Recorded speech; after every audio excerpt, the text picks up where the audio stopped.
Welcome back, ladies and gentlemen, boys and girls. You are on the sidelines with the sideline guys, and it's only right for this NFL edition. My guy, Derrick Myers, has joined us once again, the podfather himself, the reason why we're all here today.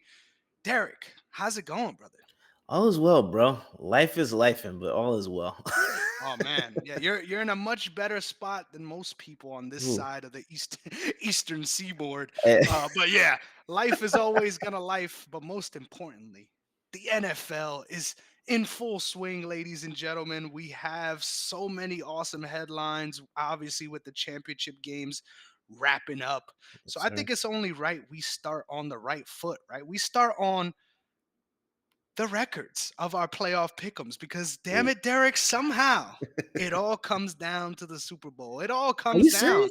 to who we choose because both you and I are Wow. currently sitting at a playoff record of 6-6. We're 500, baby, and we're almost. Hey uh, man, the Texans really screwed us over. yeah. They really screwed us over on this one. Hey, and the Lions too. Oh, I'm looking Lions at too. you Yeah, guys. Yeah. yeah, yeah, yeah. So it's only right we look forward. I mean, with the way shit's going, we might not even have a winner, right? We might have a tie at the end of Hey, this year, but yeah, we yeah. will see. We'll cross that bridge next week when we make our official Super Bowl predictions. So, Derek, before we get into our headlines for this week in the NFL, why don't you let the people know where they could find you online? Yes, sir. You can follow me at Derrick underscore OTS. That's Derrick, the black way to spell it. You think I know how to say my name at this point, but I'll be turning 35 at this weekend, so that's probably what it is. Just getting tired of saying it. I feel that the early onset dementia it hits at a different time for everyone. So yeah, I feel that, brother. Hey, there's a lot of times I'm looking at my handles too. I'm like, damn, should I change this or is it not right? Hey, I don't know. It gets complicated, so I hey, don't blame you. we'll see. We'll see. Might be time for a change. We'll see.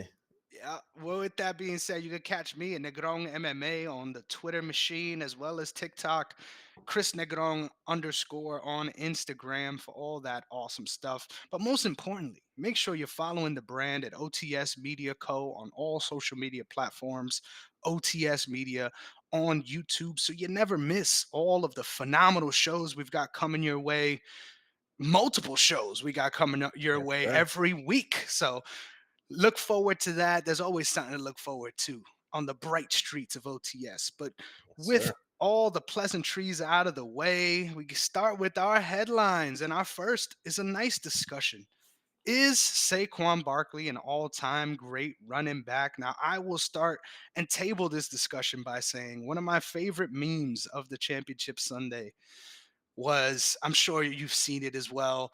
It's like Commanders put together a 12 play thoughtful drive. And then all you see is a video of a duck, right? He's holding a duck. And it's like, this is Saquon Barkley. They put him down and he's just gone. He's Yeah, yeah. running. What a phenomenal performance again from Yeah, Saquon. Absolutely taking command of the game against the yeah. Commanders with two big touchdowns and some big runs in between as well to seal the game. So obviously, we see the playoff production, we see the regular season production from this year, but the body of work is what we're considering here. Is he an all-time great running back? And I got to start by saying, I think you'd be foolish to say he's not, right? Obviously, he is not retired. We've got a couple of years at least, which is funny because I hear everyone writing him off like he's going to be retired next season. Um, we got a couple of years at least of this kind of production you could imagine. So Mhm. I can't imagine a world where by the time he hangs it up, he isn't considered an all-time great. Obviously, the accolades need to follow, right? A Super Bowl ring won't hurt, At but all. even just on the merit of his numbers alone, and just the eye test, right? What the guy's doing out there, I definitely think he's worth being considered of that ilk. Now, how high up that ladder? That's a question for a different day. But to be Yeah. considered all-time great, I think it's no doubt. What are you thinking, Derek? Yeah, I mean, same thing. I think, one of the things that has been very interesting with him this year is that he's been setting records like crazy all season long, right? And you're finally getting to see what he should look like in the pros. Like the Giants just wasted so many years of his talent by not building a line. And I think yes, I think you have to consider him an all time great, especially if what happens after this season, if what I think is going to end up happening after this season takes place. I believe that, and we've talked about it before, but because of what Saquon and Derrick Henry have both done this season, I think we're going to end up seeing the running back position viewed differently. Like it's going to be of higher value for other teams, right? But I think what Saquon has definitely done is not just put the focus on the running backs, but on the offensive line. 'Cause every time you talk to him, he's like, "How about those boys up front?" Right? He's putting the emphasis on the line. And I think that because of what everybody is seeing from him this year, that's going to be one of the things that I think teams that didn't necessarily put focus on the offensive line, I think that's going to be something that they change because you're able to see how versatile the game is for the offense with that type of line.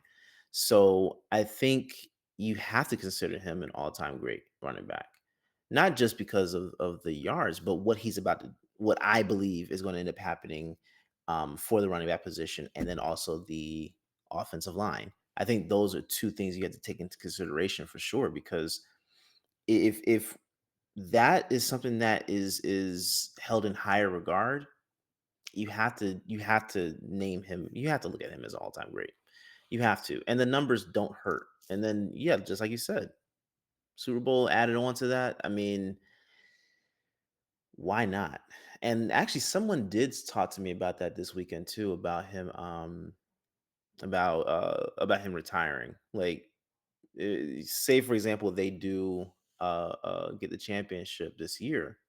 Why, why stick around? Like, what else is there to stick around for? So I was like, I can see the argument, but I'm not willing to make that a thing. I don't think that's going to be what ends up happening for him. So yeah, He doesn't long look like winded he lost a step, right? at So all. why It looks like why he would gained you one. be entertaining retirement? Yeah, And shout out to Derrick Henry. I think he's changing the way people view this position's longevity, period. So yeah, I could definitely see a couple more years. I mean, just from that fucking clip of that backwards hurdle this year alone, right? bro. You got to chalk him in there just for that. Like, Yeah, yeah, still that to was this day, crazy. can't think of anything like it, right? That one of the most insane plays. And obviously, that's not a touchdown or anything like that, but we see he can give you that too, right? He could give you everything. One of my most favorite quotes I was hearing. I feel so dumb because I can't remember who it was. I think it was one of you guys as cornerbacks. Maybe it was um, CJ as well, CJ Gardner Johnson. I don't remember exactly who it was, but one of your defensive players was saying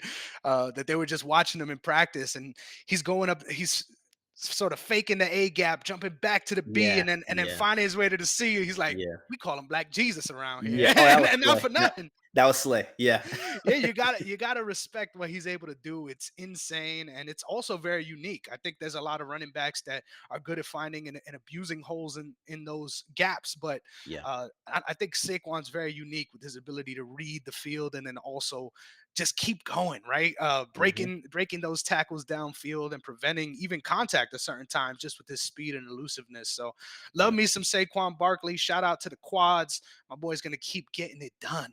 So Sir. our next headline is a more serious one, right? This one, I'm very interested to hear how you feel about this. The NFL, alongside in lockstep with the new administration, is looking to get rid of all DEI initiatives. And the first of which to Yeah. go is the Rooney Rule. So, Derek, why don't you educate the people a little bit on what the Rooney Rule is and how you feel about this being, unfortunately, let go? Yeah, so I think one of the biggest things is the Rooney Rule is something that's in place for other candidates to be able to get the opportunity to be able to be interviewed for head coach positions. But yeah, no, it's not that they're getting rid of the Rooney Rule. It's that there's let me see. Josina Anderson. She spoke to a coach this week that says they'll no longer take any Rooney Rule interviews. Um, and that's the thing about it that I think is interesting because I can not that I want to see that happen, but I think if I'm reading it correctly, let me see. If I'm reading that correctly, I believe that that's more so not because they wouldn't want to interview anyone, but because of the fact that it's a weird dynamic where you're interviewing someone that you know you're not going to hire. Like if you're just going through the motions, that is what I'm hoping this is talking about, because if you're going through the motions of hiring someone, I mean, interviewing someone just to check off a box, then what's the purpose? That there is no need. Honestly, I would rather you say straight up you're not going to hire someone than waste their time by just bringing them in. Because of course, you're doing a lot of preparation to be able to go into that type of interview, right?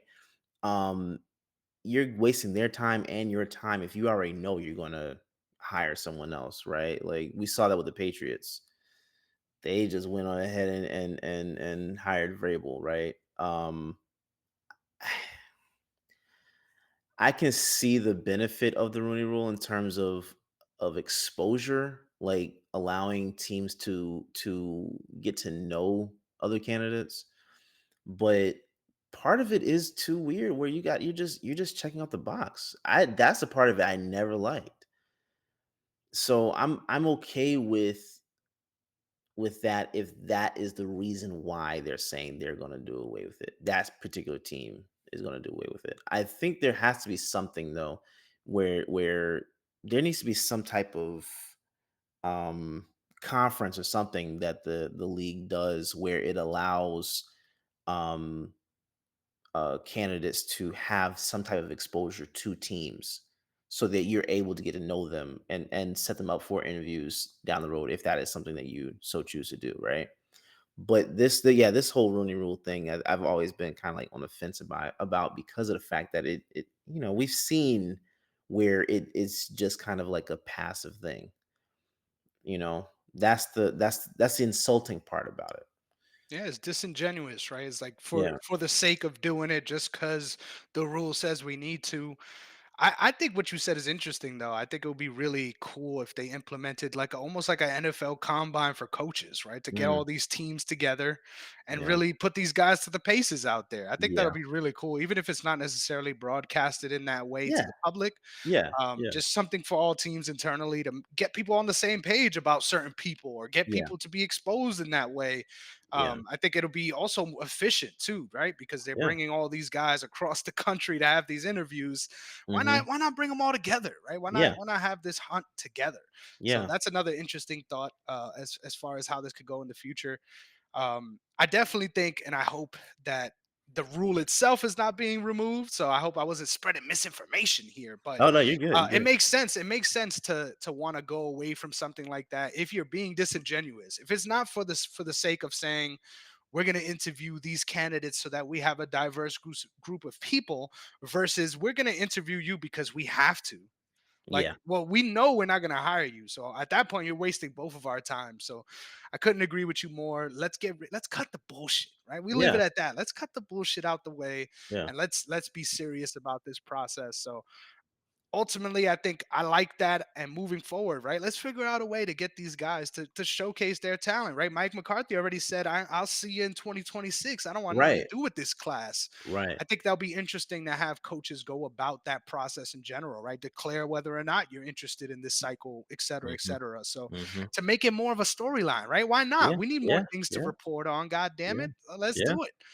I love the mediaification of sports, and I think that'll be the next step, right? Because it isn't just about the players, even though this is a perfect segue to our side note today, because Yes, this sir. side note comes from one Bill Belichick speaking on the Yeah. Lombardi trophy. Now, the quote is, "You can't win games without good players. It doesn't matter who your coach is. Those are the guys that won the games. I didn't make any tackles. I didn't make any kicks. That was Vinatieri that Yeah. made that kick in 4 inches of snow. You have to have good players. And as a coach, you want to give your players a chance to win. You want to put them in a position where if they go out there and play well, they will have a chance to win. That's what Coach Parcells taught me, is that there's always a way to win. You just got to go out there and figure out what it is, and you have to give the players a chance. They don't name it the Star Trophy, and this was the interviewer pushing back. They don't name it the Star Trophy. It's named the Lombardi Trophy. And Bill Belichick's response to that was, well, they should name it the Brady Trophy. He won 7 of them. So, Derrick, I got to ask you, the idea that we could potentially get the, I mean, obviously, this isn't an official initiative or anything like that, Yeah. but the Yeah. idea that potentially the Lombardi Trophy should be changed to the Tom Brady Trophy, is that a valid thought process? As someone who's a Fordham University guy, it'll be strange to see the Lombardi Trophy name get changed. But how do you feel about what Belichick had to say here? Yeah, I mean, it would be weird. That would sound weird. The Brady Award, that or Brady Trophy, like that would sound disgusting. I ain't gonna lie. But I mean, I think the point is valid, right? Like he's won the most Super Bowls. Like he is the GOAT, right? Like, so why not name it after him? I think if there was ever an argument for it, that would be the best one for it. Now, I mean, I'm just, I think we're all just used to the Lombardi, so I think that we're gonna call it the Brady. They don't have the same ring, bro. Like that sounds disgusting. But I mean, I get it. I do get it. That would sound pretty. That would be pretty cool. I mean, the NBA did that. They named the like Eastern Conference MVP Mhm, Bill Russell, and West Coast MVP is the no, no. I'm sorry. The East Coast is the Larry Bird. West Coast MVP is the Magic Johnson, mhm, right? So I mean that I can see where if you're gonna go ahead and tinker around with certain things like that, I can see that. I can mhm. see that. Or maybe not the Lombardi is named after him, but maybe the MVP trophy. Yeah, Why that's a not good the shout. MVP trophy be named after Brady? I could see that. I could see that. Yep. As far as getting to the root of what he was saying too, it's weird because I agree, but I also disagree, right? I think Yeah. the value of the coach is apparent. That's the reason why we go about these processes every year to get these people in place, because clearly the impact they have on these organizations are tangible. But at the same time, he's right, right? There's Yeah. nothing that a coach could do if they don't have the personnel, and that's very true. Um, but yeah, I think ultimately when you, it's weird because I think it is a very symbiotic relationship. I think you don't get the Mhm. best out of certain players without having a certain coach, right? We can Right. never know if Tom Brady would have been Tom Brady without Belichick, even if he did get that ring with Tampa by himself on his Mhm. lonely with Mhm. Todd Bowles. I think it's an interesting discussion, right? Because they laid the foundation there together too. So that all Yeah. needs to be considered. I'm a big fan as well of games with names, right? And everything that Julian Edelman's doing with his podcast. And I think a lot of the insight and stories you hear about the Patriot Way and that organization and the way they run things, I think it Mhm. really does make an emphasis on the coaching style versus the individual, right? On Yeah. the system versus what the individual might need.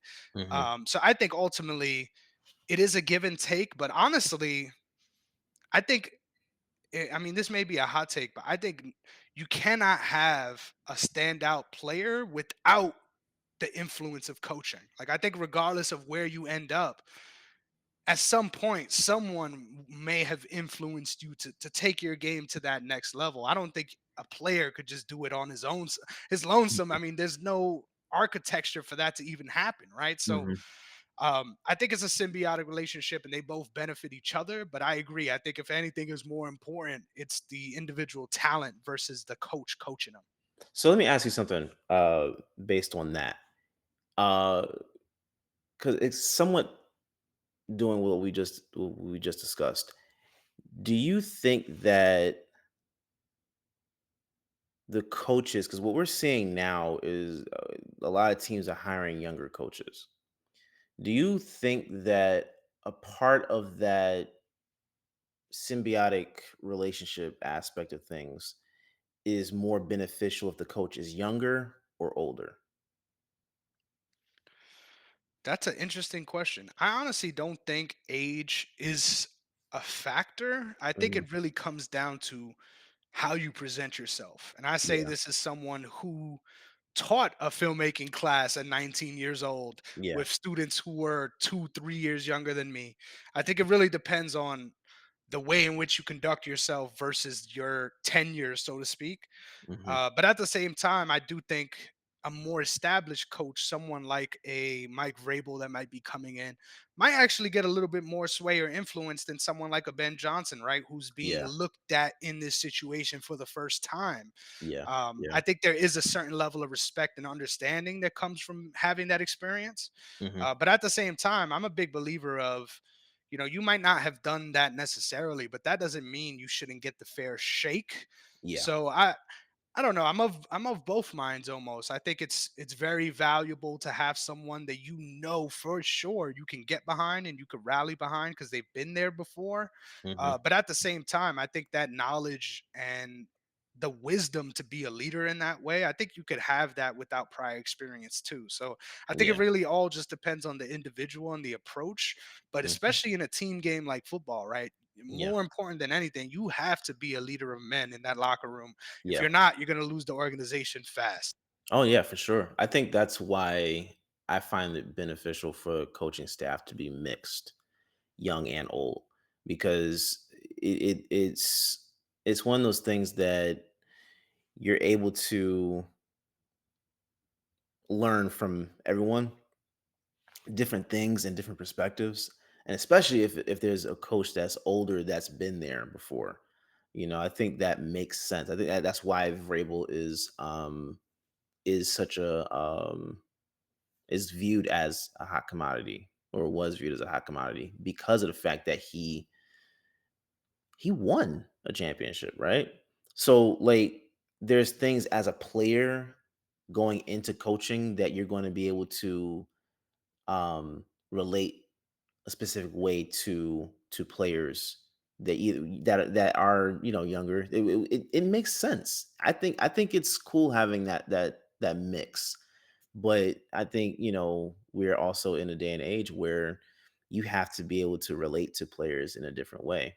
I think with having social media, that's part of the things that's probably why older coaches like Belichick may not be, looked at as wanted, because of the fact that I can't say as wanted, but no one hired him.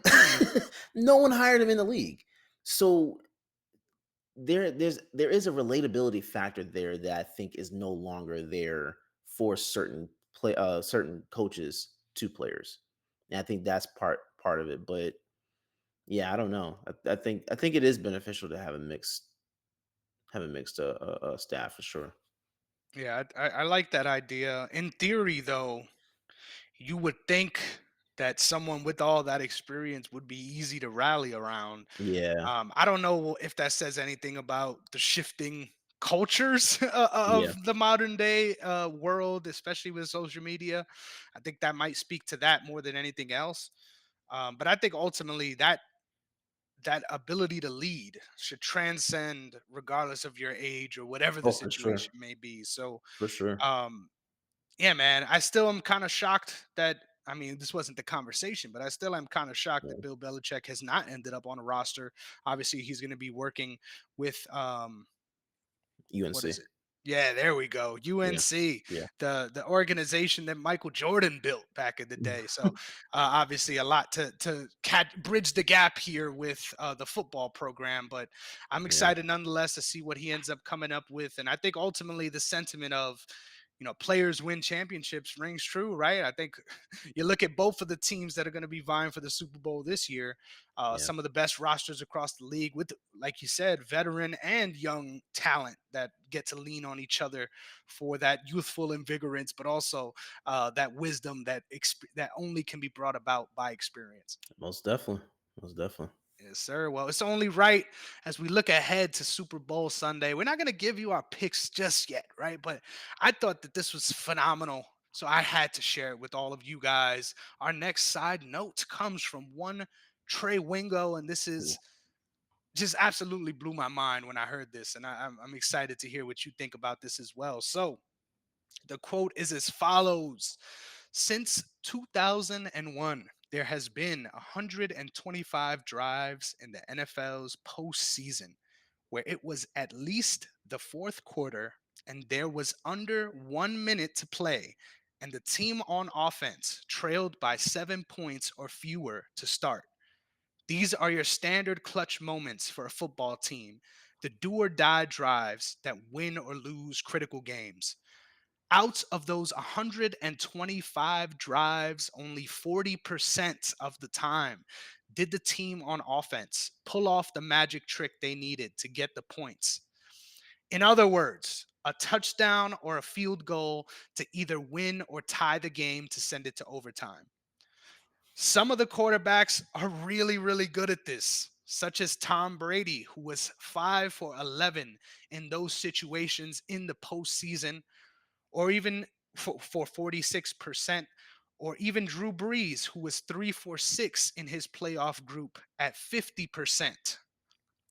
Only one player is perfect in those situations, and that is Patrick Mahomes, who was 7 for 7 in those situations. If you're asking me to pick against Patrick Mahomes, I would say to you, what on earth are you smoking? Now, Derrick, this is obviously a very touchy subject, but the yeah, merit of this stat, period, needs to be talked about here. yeah. How do you feel about this at face value? I mean, at face values, it is very interesting, but I also think adding context to it makes sense too, right? Like, what type of teams were those guys playing against in those moments? Especially the ones that they won and then the ones that they lost, right? Um, that is very interesting. I never thought about that part about it, but oh man. That's interesting. That is very interesting. 7-7 is crazy. I think that's one of the things too, like you don't want to be in that predicament anyway. Yeah. Like I think that's one of the things that means the most is not putting yourself in that position or having your defense put you in that position. I think that's one of the things that means more to me than that type of record, right? So, and I know one of those positions we put Brady in and he lost. I think being the 11th was well, yeah, being the that 11 is nice. But I don't know, man. I think that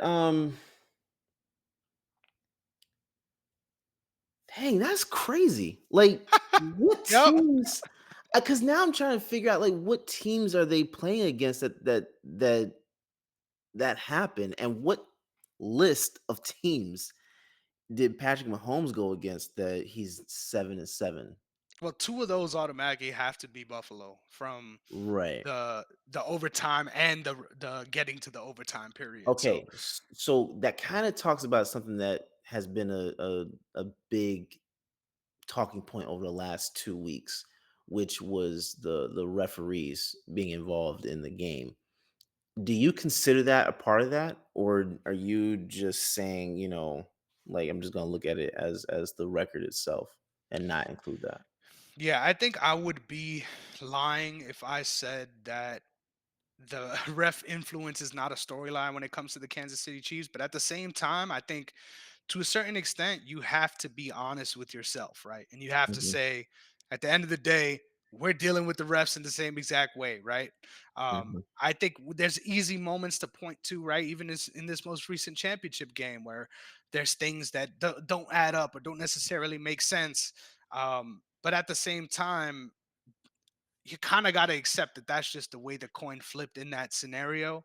Hmm. I don't look at it that way when I consider this stat, just because I think it's really interesting that you even considered, what those teams would be or what those situations would be. Because for me, I was just looking at it at the face value of what that stat means, and I Hmm. think ultimately, um, if you're in that scenario, right, where you have to have one guy to make that drive, I think the first thing you would think is Tom Brady, right? So Hmm. when it was laid out that way, kind of mind blowing, right? To look at it in that context, and I think I made the statement last episode that wholeheartedly believe that Lamar Jackson is now the best quarterback in the NFL, and I'm standing by that.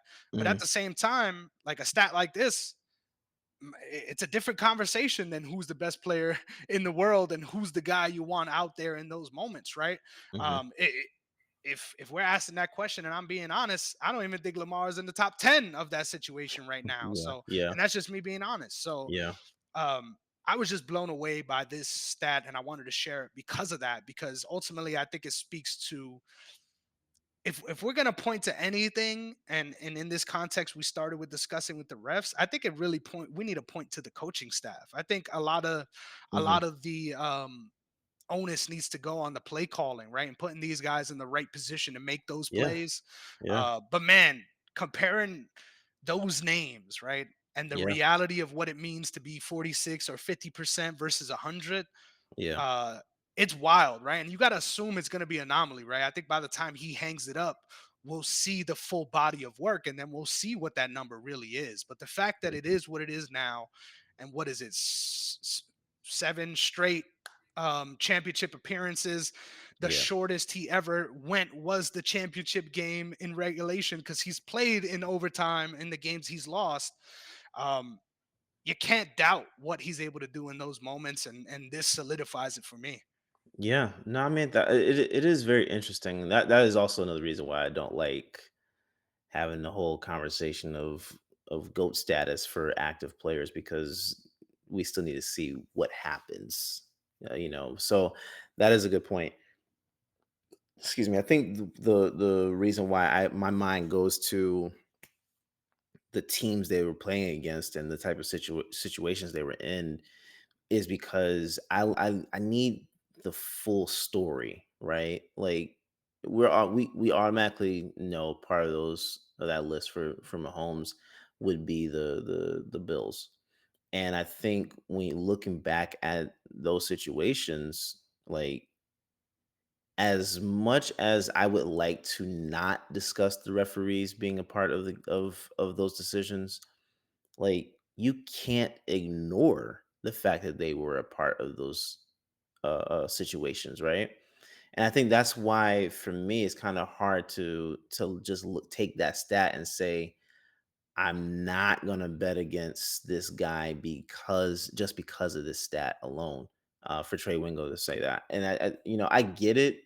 I think the Chiefs are probably the closest thing to a sure bet that you can get in sports right now, especially. So, I mean, I get it, but when you're facing specific like certain teams that might like especially their defense might not like they might not cover certain things the same as other teams would. I think going into this game, like I'm thinking about our defense is different than Buffalo's defense specifically, right? So the emphasis that Vic Fangio has on play calls and these different designs schematically are just different. they're different, and like that's why I think also I'm looking at it like that because the likelihood of us being in that situation in general, to me, I can't see that, right? So that's why I think that's also why I'm asking about the context of it because I don't I just can't see that specific scenario playing out in this game. That's very fair. And I think with the way all the games have played out for both of you guys, if there Hmm. is a team that's going to be in that scenario, it's going to be the Chiefs, Yeah, not the Eagles. So yeah, yeah. I guess it 100% makes sense why you're thinking that way too. I just kind of looked at this as just a point of comparison of the quarterbacks, not even Other of the quarterbacks. game, like not Yeah, even yeah, of yeah, the like let's consider how this game is going to go. It's yeah. just more so on the individual quarterback.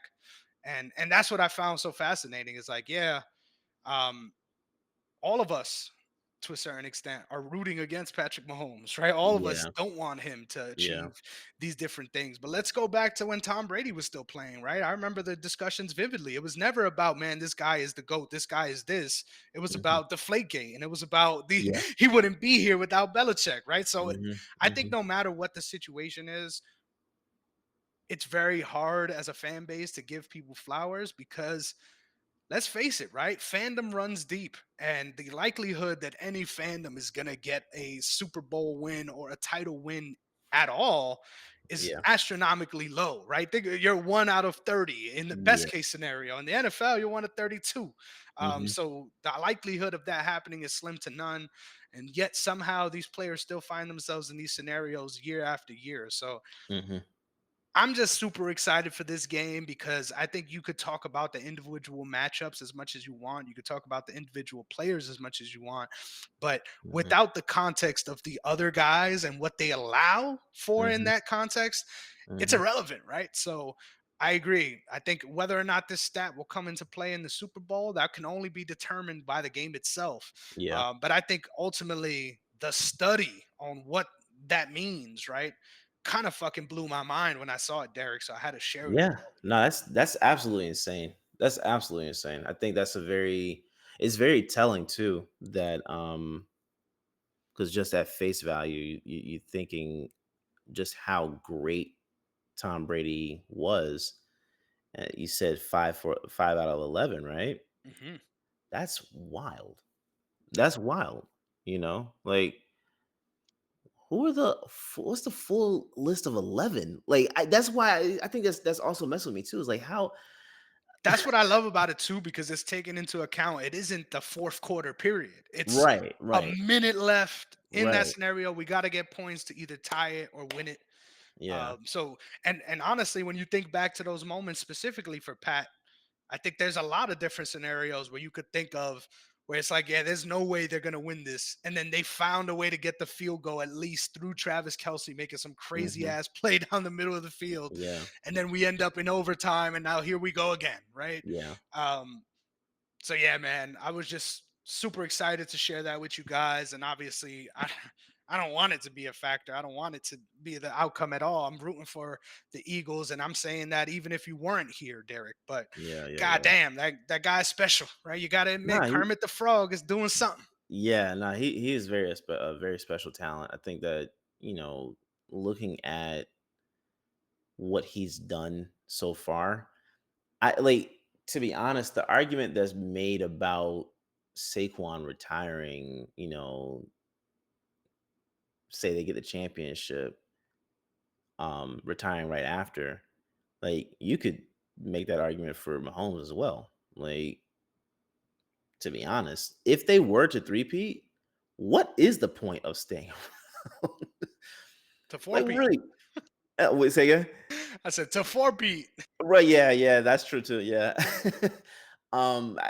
You can make the same argument with him too. So I think for both sides, it is a strong argument of possibility, but it's a very unlikely thing on either side. To be honest, I think Travis Kelsey is closer to retiring than either one of those guys. Honestly, I said at the beginning of the season, I thought from a fantasy perspective, trade.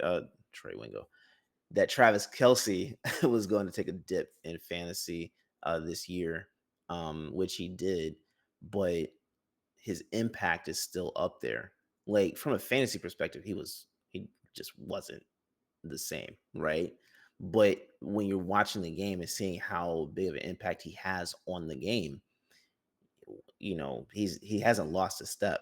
I think that's one of the things that I think needs to be viewed when you're paying attention to stuff like that. Like just because, and that's the one thing too. I think what irritates me about analysis as a whole is that there is no context with a lot of people, right? They look at specific numbers and just say, "Oh, because of this, that means this."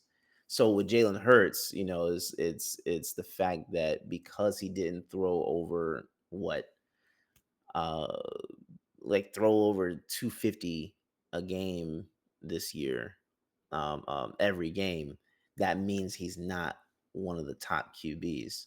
But then when you're paying attention to the game, you can see he is definitely one of the top QBs in the game. You might not have him in your top three, you might not have him in your top five.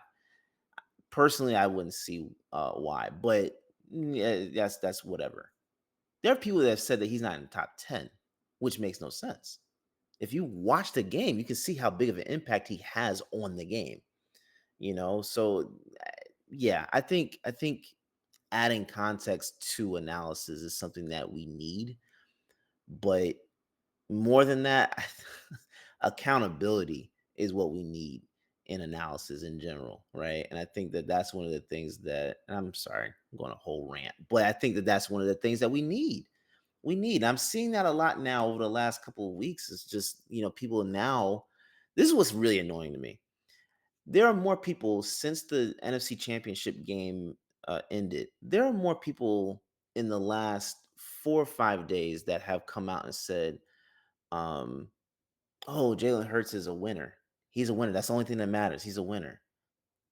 The last 4 years, you guys have dogged this man for not doing what you want him to do, but then because he won this NFC Championship game, is now, oh, he's a winner. That's the only stat that matters.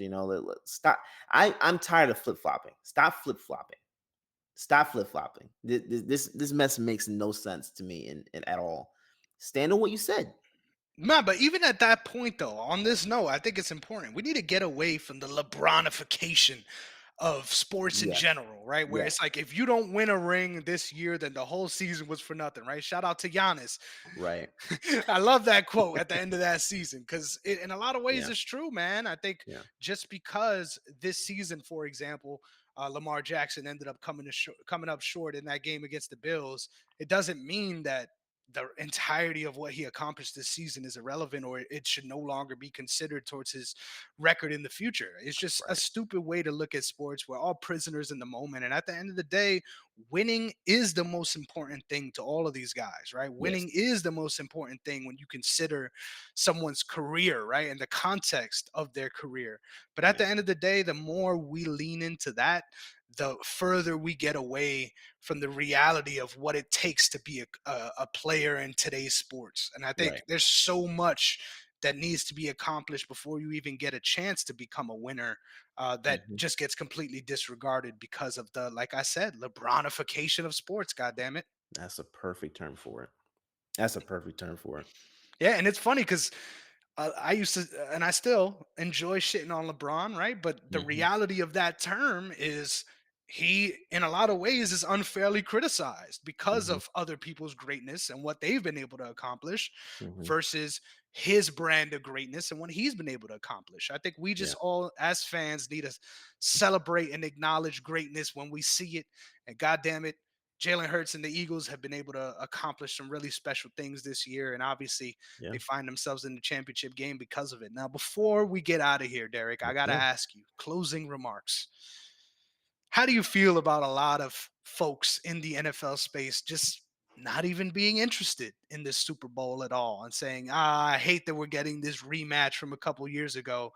Yeah. As an Eagles fan, how do you feel about people coming out and saying, I don't even want to watch this because we're getting this rematch? I I I don't get it. Pull out the violin, baby. don't give a damn. I honestly don't care. If you aren't going to watch it, and I, that's about to take me to a whole other rant. Let me not say it. I don't care. If you don't want to watch the game, don't watch the game. Don't watch the game. If you think that, because to be honest with you, I think we would have had a great Super Bowl um with various matchups, right? If it was the Eagles versus the Ravens, Eagles versus the Bills, Eagles versus Chiefs, I think we would have had a great matchup. I think people just wanted to see, Washington go on and make it. Even if we saw the Lions versus the Ravens, or the Lions versus the Chiefs, Bills, what I think we would have had a really good matchup in the Super Bowl either way. I think the problem is people don't like Philadelphia. People don't like the Eagles. I don't care. I don't care. Cuz let's say they win the championship this year, right? It's going to be all these excuses as to why it happened. I saw it when we won the championship a few years ago. Right, oh man, like there was all these excuses for the Brady's, for the Patriots. It was all these excuses for them as to why they lost the game, not why we won the game, why we were dominant in winning, right? Not why we had these great plays like the Philly special, for example. Like there weren't people weren't taking that into consideration. It was just, yeah, they won, so what? Let's move past it. And that's the thing that I don't get, because any other time we're praising these guys when they win a championship, right? It's just that the guy that you wanted to win didn't win. The team you wanted to win did not win. So because the Lions aren't here, who were the heavy favorites all most of the season, or because of the Commanders not getting through because they were the talk of the town for the last 4 months, 3 4 months, like, just because they did not win the NFC Championship is boring. Oh, I'm boycotting it. You know how many times people have been boycotting the Super Bowl over the last few years? Y'all not boycotting anything. Like, just stop with the fake rage, bro. Just stop. Just stop. If you're gonna actually boycott it, like the thing that I don't that I respect is when someone just does what they say, that what they want to do, and not announce their intentions. You want to boycott? Boycott. Just do it. Just don't watch the game. Don't even tweet about it. Don't tweet about it. Don't watch clips. Don't watch the halftime show. Don't any none of that. None of it. None of it. Just go play Connect Four or something. Like, leave the game alone. Leave it Bust alone. out the Jenga blocks. And I Yeah, did it. yeah. Go do your thing. Go sit in your rocking chair or something, and yell at kids in the yard. How about that? And I love that, shout out to Michael Jordan in this context, right? You took this personal, because honestly, I feel like Yeah. on most accounts, it's not even about you guys. It's It's on most not. accounts, it's because the Chiefs are back, and Yeah. nobody wants to Yeah. see that. Yeah. But at the end of the day, I am someone that just enjoys seeing the best product. And at the end of the day, we cannot argue on who is the best in each conference. We got the answer to that already. Now it's Yeah. just a matter of who's the best in the NFL this season. That's Yeah. it. That's all we got to look forward to. That's all we have.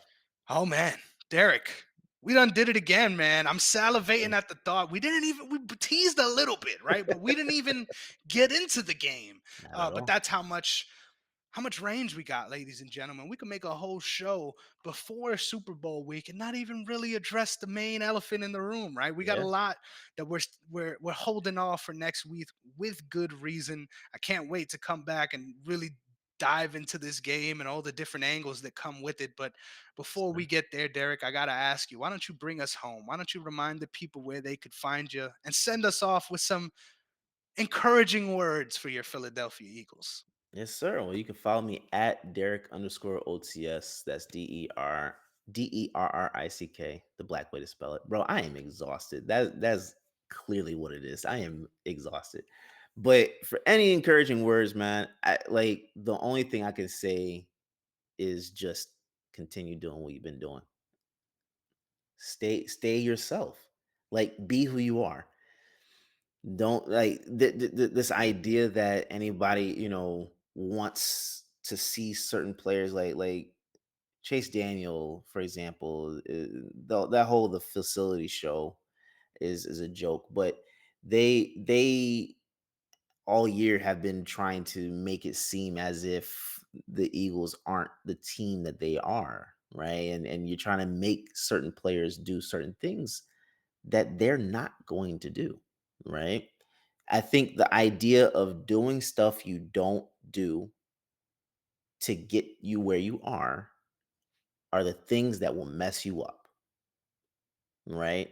So now if you're gonna fake it at this point, now that you're close to your ultimate goal, that's what will mess you up, right? And I think these guys have done a great job of just shutting out the noise, not just this year, for the last 5 years.